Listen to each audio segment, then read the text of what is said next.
Hi hello welcome back to our channel Sandhya creations. Friends అందరూ ఎలా ఉన్నారు? నేనైతే చాలా బాగున్నాను. ఇంకా వీడియో వచ్చేసి రోజు చేసే రొటీన్ వర్క్ అన్నమాట. డైలీగా నేను చేసే పని ఏంటో అక్కడక్కడ ర్యాండమ్గా షూట్ చేశాను. ఖచ్చితంగా మీకు బోర్ కొట్టకుండా ఉంటుంది. నచ్చితే లైక్ చేయడం మాత్రం మర్చిపోకండి. అట్లనే మన ఛానల్ని కొత్తగా ఎవరైనా చూస్తున్నట్లయితే సబ్స్క్రైబ్ చేసుకోవడం కూడా మర్చిపోకండి. ఇంకా ఈరోజు టిఫిన్ వచ్చేసి దోశలు అన్నమాట. దోశల కోసం అయితే నేను పల్లీ చట్నీ ప్రిపేర్ చేస్తున్నాను. ఇంకెవరు బ్రష్ చేయలేదు టిఫిన్ చేయడానికి, అందుకే ఫస్ట్ నేనైతే కర్రీ చేస్తా. లేవగానే కర్రీతోనే స్టార్ట్ అవుతుంది నా పని. ఇంకా బయట పని వచ్చేసి అత్తయ్య చేస్తుంది మొత్తం. ఇంకా నా పని ఏమో ఇంట్లో వంట చేయడం మాత్రమే. వంట అయిపోతూ ఉంటే చేస్తూనే ఉంటా. ఇంట్లో పబ్లిక్ ఎక్కువగా ఉంటారు కాబట్టి కర్రీస్ అనేవి ఆగిరావు.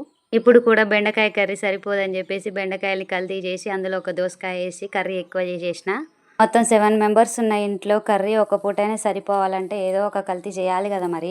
కామన్గా అందరూ కర్రీ తక్కువైతే టమాటాలు ఆనియన్స్ ఎక్కువ వేసి మేనేజ్ చేస్తుంటారు. నేను మాత్రం ఇలా దోసకాయలు ఆలుగడ్డలు వేస్తుంటా. బాగుంటుంది కాంబినేషన్ దోసకాయ ఆలుగడ్డతో. నేనైతే ఇట్లా నాన్ వెజ్లో కూడా ట్రై చేస్తుంటా. నాన్ వెజ్ వండిన తెల్లారి అదన మిగులుతుంది కదా సూప్ అనేది, ఆ సూప్లో దోసకాయ కానీ ఆలుగడ్డ కానీ వేస్తా. అట్లనే చికెన్లో దోసకాయ, మటన్లో ఆలుగడ్డ అయితేనే సెట్ అవుతుంది. చాలా బాగుంటుంది టేస్ట్. మీరు ఎప్పుడైనా ఇట్లా ట్రై చేసిర్రా? చేసే వాళ్ళు ఉంటే ఒకసారి కామెంట్ చేయండి ఎలా ఉంటుంది అనేది. నేను కర్రీ చట్నీ చేసినాక ఇల్లంతా ఊడ్చుకొని క్లీన్ చేసుకునే లోపు మా ఊళ్ళో అయితే అందరూ బ్రష్ చేసుకొని రెడీ అయిపోయారు టిఫిన్ తినడానికి. ఇంకా దోశలు వేయడం అయితే స్టార్ట్ చేసిన. ఈ దోశ టిఫిన్ పెట్టుకున్నప్పుడల్లా గంట టైం పట్టుద్ది నాకైతే అందరికీ దోశలు వేయడానికి.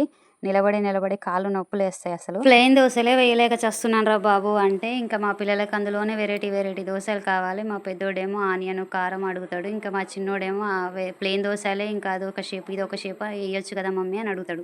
అసలు టిఫిన్ చేసేదే వాళ్ళ కోసం.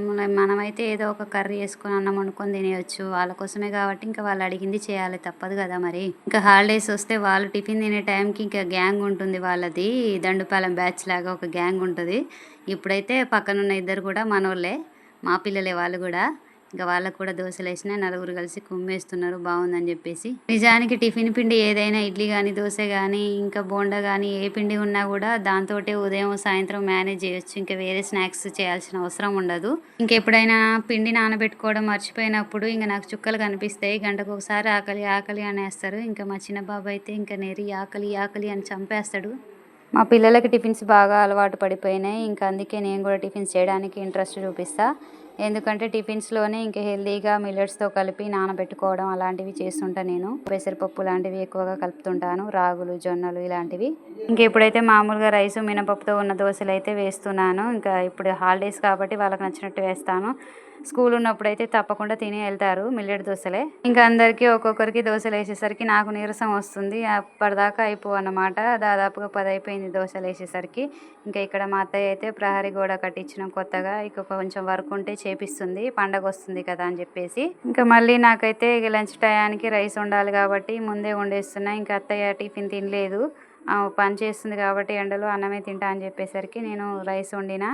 దాంతోపాటు ఇంక చారు చేస్తే ఏదో ఒకటి ప్రతిరోజు ఏదో ఒక చారు ఉండాల్సిందే. ఇంకా నేను సింపుల్గా నిమ్మకాయ చారు అయితే చేస్తున్నా. నిమ్మకాయ చారు అంటే ఏదో అనుకున్నారు, ఇక్కడ చింతపండుకు బదులుగా నిమ్మరసం యూజ్ చేస్తా అంతే. ఇంకా మిగతాదంతా సేమ్ టు సేమ్ అన్నమాట. పెళ్ళైన కొత్తలో నాకు కూడా వింతగా అనిపించింది నిమ్మకాయ చారు ఏంటా అని. తర్వాత మా అక్క చేస్తుంటే చూసి నేర్చుకున్నాను. రైస్లో ఏదైనా కర్రీతో పాటు ఈ చారుతో తింటే అద్దరిపోద్ది టేస్ట్. ఇక్కడ ఇంట్లో కొన్ని జొన్నలు ఉంటే అవి కడిగేస్తున్నా. ఇవి ఎందుకంటే మా మామయ్య రోజు జొన్న రవ్వ తింటాడు, ఆయన కోసం అని చెప్పేసి లాస్ట్లో కొన్ని జొన్నలు ఉన్నాయి. ఈసారి చాలా 50 కేజీల వరకు జొన్నలు తీసుకున్నారు ఒకేసారి. ఇంకా అవి లాస్ట్కి వచ్చేసినాయి. 4-5 కేజీల వరకు ఉంటే మొత్తం ఇలా ఒకేసారి టబ్లో వేసి కడిగేస్తున్నా. ఇందులో కొంచెం రవ్వ కోసం, ఇంకా కొంచెం పిండి కోసం జొన్న రొట్టెలు కూడా చేస్తాను నేను అప్పుడప్పుడు. ఇవే జొన్నలు నేను దోశలకు కూడా వాడేసిన. దాదాపుగా 50 కేజీలు ఒక 1 ఇయర్ కూడా రాలేదు. అట్లా ఉంటుంది మా వాడకం. ఇంక ఇవి ఇంటి ముందే ఎండ బాగా ఉందని చెప్పేసి మంచం మీద బెడ్షీట్ వేసి ఆరబెడుతున్నాను.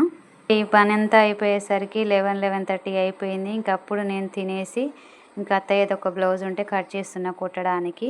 ఎన్ని రోజులు అమ్మ వాళ్ళ ఇంటి దగ్గర నుంచి వచ్చినప్పటి నుంచి వాళ్ళవి వీళ్ళవి కస్టమర్స్వే సరిపోయింది కుట్టడానికి. మేమైతే షాపింగ్ చేసినాం, ముందే కుట్టుకోవాలని చెప్పేసి, అయినా కూడా లేట్ అయిపోయింది. ఈ రోజైతే అత్తమ్మ బ్లౌజ్ కంప్లీట్ చేయాలని డిసైడ్ అయిపోయినా. అందుకే ఎంత డిస్టర్బెన్స్ ఉన్నా కూడా కుడుతూనే ఉంటాను నేను. ఎందుకంటే ఇంకా టైం లేదు, ఇంకో 10 డేస్ తర్వాత పండగ వచ్చేస్తుంది. ఈలోపు ఇంట్లో పనులు చేసుకోవాలి, మా బ్లౌజులు స్టిచ్చింగ్ చేసుకోవాలి, అట్లనే పెట్టుబడి శారీస్కి ఇంకా మళ్ళీ ఒకసారి షాపింగ్కి వెళ్ళి రావాలి. ఇవన్నీ జరిగిపోవాలంటే యాక్టివ్గా ఎప్పుడు అనుకున్న పని అప్పుడే చేసేయాలి, వాయిదా లేకుండా. ఇప్పుడు కుట్టి పెడితే టైం ఉన్నప్పుడు ఎప్పుడైనా నైట్ టైం అయినా హెమ్మింగ్ చేసుకోవచ్చు అని చెప్పేసి అన్ని బ్లౌజులు అయితే అలా కుట్టి పెడతా. నేను ఎప్పుడైనా నైట్ టైమే హెమ్మింగ్ చేసుకుంటా, అందరు పడుకున్నా కూడా. ఈ రోజు నుంచి అయితే కస్టమర్స్ బ్లౌజ్ తీసుకోవద్దని డిసైడ్ అయిపోయినా. అవి తీసుకొని ఇంకా తలకాయ నొప్పి పెట్టుకొని హెవీ బర్డెన్ ఎందుకని చెప్పేసి వద్దనుకుంటున్నా. ఇప్పుడే ఒక కస్టమర్ వచ్చింది, మా పిన్ని నా ఒక బ్లౌజులు కుట్టమని చెప్పేసి. ఇంకా నేను కుట్టట్లే పిన్ని అని చెప్పేసిన. దాదాపుగా అందరు బ్లౌజులు అయితే కంప్లీట్ చేసేసిన. ఇంకా వాళ్ళు తీసుకెళ్ళడమే లేటు. మొత్తం అమ్మ వాళ్ళ ఇంటి దగ్గర నుంచి వచ్చాక నేను ఎన్ని బ్లౌజులు కుట్టినా కూడా మీకు ఇప్పుడు చూపిస్తా. ఇంకా ఇవన్నీ బ్లౌజులు 15 డేస్ నుంచి నేను కుట్టిన బ్లౌజులు. ఇంత మాత్రానికే చూపించాలనుకోవద్దు. నేను ఇంట్లో పని చేసుకుంటూ ఈ మాత్రం కుట్టానంటే నాకు ఆ మాత్రం సాటిస్ఫాక్షన్ చాలు. ఈ నార్మల్ బ్లౌజులే, కొంచెం డిజైన్ ఉన్నవి ఓపెన్ చేసి చూపిస్తాను. ఇది వచ్చేసి హాఫ్ శారీ మీద అనమాట, చిన్న పాపది. కొంచెం డిఫరెంట్గా కుట్టమన్నది. వెనకాల ఇట్లా హ్యాంగింగ్స్ లాగా పెట్టేసి షూ లేస్ లాగా పెట్టమన్నది, అట్లనే కుట్టేసిన నేను కూడా. ఇది వచ్చేసి మంచి గ్రీన్ కలర్ పట్టు బ్లౌజు. 2 సైడ్ బార్డర్స్ వస్తున్నాయి కదా. ఇప్పుడు ఒక బార్డర్ అనేది ఫ్రంట్ వేసుకుంటున్నారు కదా ఇలా స్టైల్గా, అట్లా అని చెప్పేసి నేను కూడా ఇలా ట్రై చేసిన. ఇట్లాంటి చాలా బ్లౌజులు కుట్టిన నేను ఈ మోడల్లో. ఇది వచ్చేసి ఇంకొక మోడలు. ఫ్రంట్ 2 సైడ్స్ ఇట్లా, బ్యాక్ ఏమో ట్రయాంగిల్ షేప్లో వచ్చి పట్టుని యూజ్ చేసిన. ఇంక ఇవన్నీ నార్మల్ లైనింగ్ బ్లౌజులు, పైపింగ్ బ్లౌజులు అలాంటివి ఉంటాయి కదా. ఇంకా ఇవన్నీ అలాంటివే.